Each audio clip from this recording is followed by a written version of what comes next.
adalah salah satu organ utama reproduksi wanita yang terbentuk dari 3 lapisan utama, yaitu serosa sebagai lapisan terluar, diikuti lapisan otot polos di bagian tengah, dan yang teristimewa adalah lapisan terdalam yang disebut sebagai endometrium.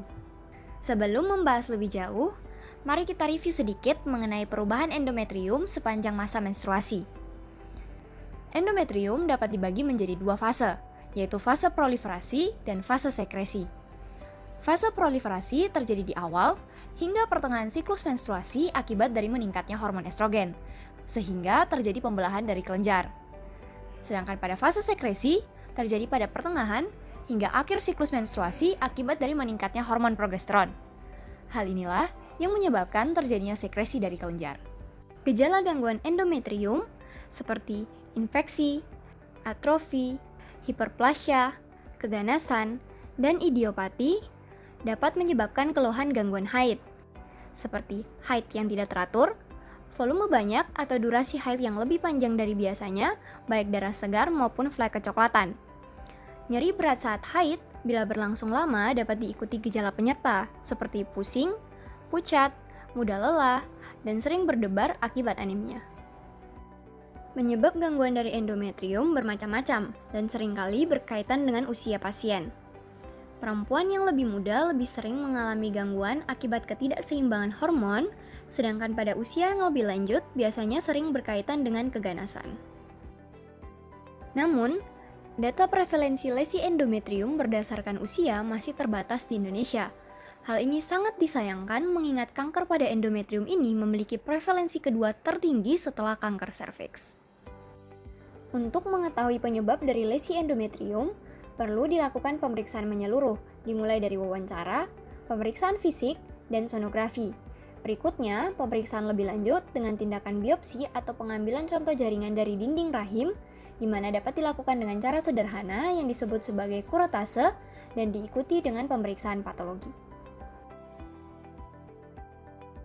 Kami telah melakukan penelitian yang berjudul Studi Epidemiologi Karakteristik Lesi Endometrium Berdasarkan Usia di Sentra Diagnostik Patologi Profesor Johannes Hadi Lunardi, Spesialis Patologi Anatomi Konsultan Surabaya, tahun 2015 hingga tahun 2017, yang telah kami publikasikan di Jurnal Widya Medica. Didapatkan 560 sampel endometrium, yang 90% didapatkan dari kerokan rahim, 8% dari pengangkatan rahim, dan 2% dari histeroskopi. Kalau dilihat dari usianya, histerektomi dan kuretase paling sering dilakukan di usia 40 hingga 49 tahun, sedangkan histeroskopi paling sering dilakukan di usia 30 hingga 39 tahun. Jika kita melihat dominasi kasus berdasarkan kelompok usia 20 hingga 29 tahun, paling banyak ditemukan endometrium fase sekresi, sedangkan di usia lainnya, paling banyak ditemukan endometrium fase proliferasi.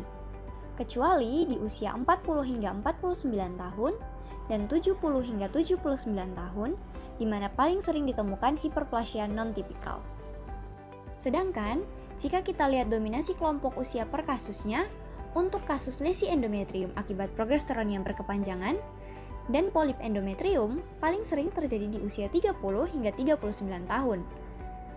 Populasi penderita kanker endometrium di Indonesia lebih muda dibandingkan dengan populasi penderita di Amerika Serikat, di mana angka penderita di Amerika Serikat paling banyak di kelompok usia 55 hingga 64 tahun, sedangkan di Indonesia kebanyakan di usia 50 hingga 59 tahun. Resiko keganasan 4,39 kali lebih tinggi pada usia di atas 50 tahun. Dengan uji statistik yang signifikan, jenis keganasan yang paling sering ditemukan adalah endometrioid adenokarsinoma. Kenali tubuh Anda bila terjadi perubahan terutama pada siklus menstruasi, dan segera konsultasikan pada fasilitas kesehatan terdekat.